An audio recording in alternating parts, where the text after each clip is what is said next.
Hello बच्चों, कैसे हैं आप। आशा करती हूँ कि आप लोग स्वस्थ होंगे। तो आज हम फिर से प्रस्तुत हैं आपके सामने एक बहुत ही बेहतरीन टॉपिक लेके, जिसका नाम है पादप हार्मोन यानी कि प्लांट्स हार्मोन्स। इससे पहले हम एनिमल हार्मोन्स के बारे में डिस्कस कर चुके हैं। तो आज हम बात करेंगे पौधों में पाए जाने वाले हार्मोन्स के बारे में, जिन्हें हम फाइटो हार्मोन्स भी कहते हैं।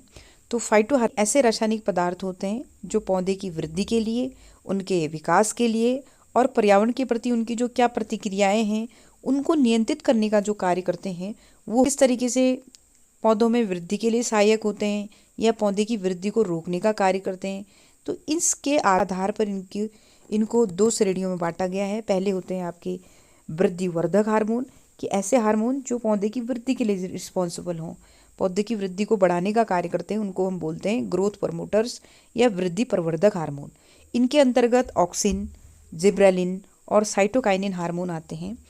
और दूसरी श्रेणी होती है वो होता है आपके वृद्धि निरोधक या ग्रोथ इनहिबिटर हार्मोन, अर्थात जो ग्रोथ को, पौधे की वृद्धि को रोकने का काम करते हैं, उनको नियंत्रित करने का काम करते हैं, उनको हम बोलते हैं ग्रोथ इनहिबिटर्स। तो इसके अंतर्गत हम पढ़ेंगे एब्सिसिक एसिड यानी कि ABA एब्सिसिक अम्ल, और दूसरा हम पढ़ेंगे एथिलीन। ठीक है, तो चलिए शुरू करते हैं पहले ग्रोथ प्रमोटर हार्मोन के बारे में, यानी कि वृद्धि वर्धक हार्मोन। वृद्धि वर्धक हार्मोन यानी कि वृद्धि को बढ़ाने वाले हार्मोन होते हैं पहला ऑक्सिन। ऑक्सिन के बारे में हम पढ़ेंगे। ये मोस्टली आपको जो पौधा होता है उसकी शूट का अग्रभाग में बनता है, यानी कि ये पौधा है, इसके सूट के अग्रभाग में ज़्यादातर आपको ऑक्सिन देखने के लिए मिलेगा।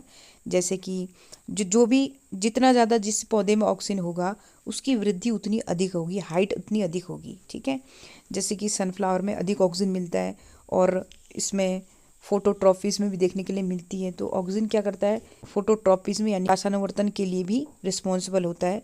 अब प्रकाशानुवर्तन क्या होता है कि पौधे का प्रकाश की ओर मुड़ना, प्रकाशानुवर्तन, और इसके लिए भी रिस्पॉन्सिबल हमारा जो प्रकाशानुवर्तन प्रोसेस है, इसके लिए भी रिस्पॉन्सिबल हमारा ऑक्सिन होता है। प्रकाशानुवर्तन अर्थात पौधे को प्रकाश की ओर मुड़ने में सहायता करना, और जड़ों में गुरुत्वानुवर्तन के लिए भी रिस्पॉन्सिबल होता है।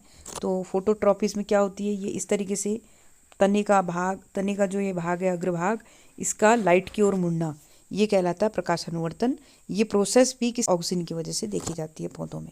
ठीक है, अगला है हमारा जिब्रेलिन, जो तने की लंबाई को बढ़ाने में मदद करता है, तने की लंबाई में वृद्धि के लिए सहायक होता है और बीजों के अंकुरण के लिए, जर्मिनेशन को प्रेरित करता है जिब्रेलिन। और अगला है हमारा साइटोकाइनिन।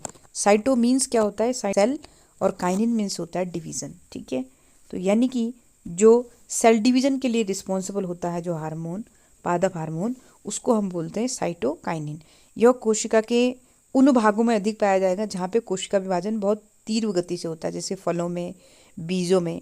ठीक है, तो और ये कोशिका विभाजन को तो बढ़ावा देता ही है, उसके साथ साथ पौधे में जो बुढ़ापा आता है उसको देरी से लाने का काम इसका है, और यानी कि पौधे को लंबे समय तक यंग रखता है, कहने का मतलब है। ठीक है, और पत्तियों के रंध्रों को खुलने में मदद करता है। पत्तियों में जो स्टोमेटा होते हैं उनको खोलने, और साइटोकाइनिन के क्या क्या काम हो गए, ये उन क्षेत्रों में अधिक देखने के लिए मिलेगा जहाँ पर कोशिका विभाजन तीव्र गति से होता है, जैसे कि फल और बीज, और उसमें जो बुढ़ापे को देरी से लाने का काम ये करता है, और पत्तियों के खुलने, जो पत्तियों में रंध्र हैं उनके खुलने बंद होने का कार्य भी हमारा साइटोकाइनिन ही करता है।